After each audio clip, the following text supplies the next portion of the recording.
17일 중앙방역대책본부는 감염증에서 완치해 격리 해제된 후 다시 양성으로 판정된 재양성 사례가 현재까지 전국에서 163건이라고 밝혔습니다. 이는 전체 격리 해제자의 2%를 넘는 수치입니다. 20대 38명, 50대 32명, 30대 24명 순으로 재양성 사례가 많았습니다. 지역별로는 대구 67명, 경북 14명, 경기 13명 순이었습니다. 격리 해제 이후 재양성 판정까지는 최소 1일부터 최대 35일까지 소요됐으며 평균 13.5일이 걸렸습니다. 보통 확진자는 격리 후 2번의 음성 판정을 받아야 해제되는 걸로 알고 있는데요. 재양성 사례가 나타나면서 바이러스 검사 방법에 대해서 궁금증을 가지는 사람들이 많습니다. 그래서 검체 채취 방법과 검사 방법들에 대해서 알아보겠습니다. 검사를 위한 검체는 상기도, 코, 입과 하기도, 폐에서 채취합니다. 채취용 면봉을 이용해 코와 입안 쪽 벽까지 밀어넣어 채취 후 용기에 담습니다.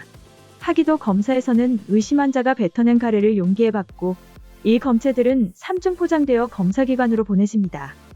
먼저 우리가 자주 듣는 PCR 검사법은 검체에서 유전물질 핵산을 추출한 후 바이러스가 가진 특정 유전자를 수만 배로 증폭시켜 바이러스가 있는지 없는지 확인하는 검사 방법입니다.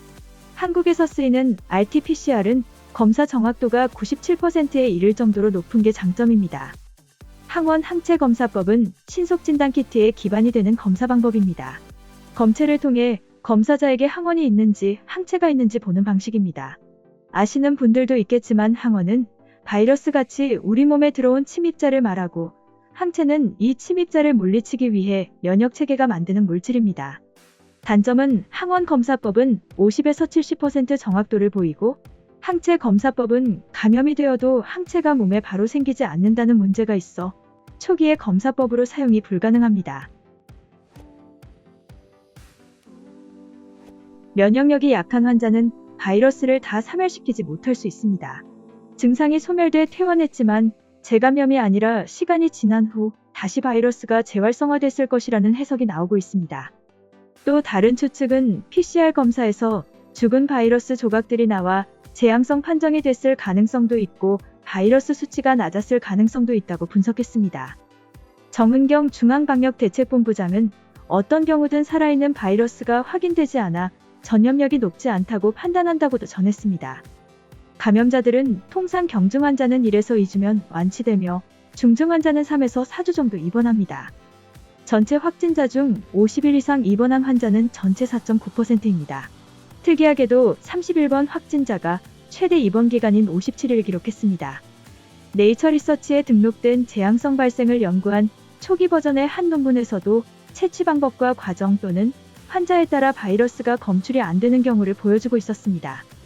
아직 검증이 되기 전의 논문이지만 인용된 그래프를 한번 살펴보겠습니다. RT-PCR 검사 방법으로 진행했으며 오른쪽 밑에 숫자는 날짜이고 왼쪽은 RNA 검출 수치인 것 같습니다. 그래프에서 노란색은 목구멍 면봉 채취의 결과이고 적색은 가래 채취, 회색은 대변 채취입니다. 강조된 점선은 검출 한계를 나타내는 것입니다. 결과를 보면 거의 모든 수치는 21일 이후 대체로 낮은 양의 결과를 나타냅니다. 지의 경우에는 목구멍과 가래에서 채취한 검체는 20일이 지나도 검출이 되는 경우가 보입니다. 목구멍에서 채취한 검체로 검사했을 때 이 사람은 18일에는 음성이었다가 20일에는 양성이 될 수 있는 사례라 보여지네요. 아직까지는 바이러스에 대한 정보가 부족하기 때문에 더 많은 연구가 필요합니다. 또한 채취 과정의 종류나 정확도를 높일 수 있는 추가 검사법의 보완이 필요하다는 이야기가 나오고 있습니다.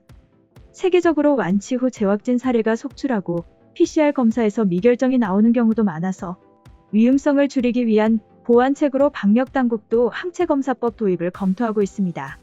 PCR 검사 후 항체검사법을 추가함으로 정확도를 올린다는 이야기입니다. 여기서 위험성이란 본래 양성이어야 할 검사 결과가 잘못되어 음성으로 나온 경우를 말합니다. 중국 병원체생물학연구소 의과학원 베이징이과대학 연구팀은 최근 발표한 논문을 통해 항체 테스트를 PCR과 병행할 경우 진단에 도움이 될 수 있다고 밝혔습니다. 증상이 발현된 후 5.5일까지는 PCR 검사만 진행했을 경우 양성 판별률은 51.9%였습니다. 하지만 PCR 검사에서 음성이 나온 환자를 대상으로 LGM 효소면역 진단법 ELISA를 병행한 경우 판별률이 98.6%까지 올랐습니다. 이상 재앙성이 나타나는 이유에 대한 추측과 보완책에 대해서 알아봤습니다. 현재까지는 재감염의 사례로 보여지는 건 없어 보이며 더 정확도를 높이기 위해 검사법 보완이나 바이러스에 대한 연구를 진행하고 있다고 합니다. 또한 재앙성이 발견되어도 전염력이 낮다는 건 그나마 다행스러운 일이라고 생각합니다. 간혹 이상한 가짜뉴스들로 불안감 조성하는 사람들도 있는데 지금까지 나온 정확한 사실들만 이해하면 될 것 같습니다. 이상 허리슈TV였습니다.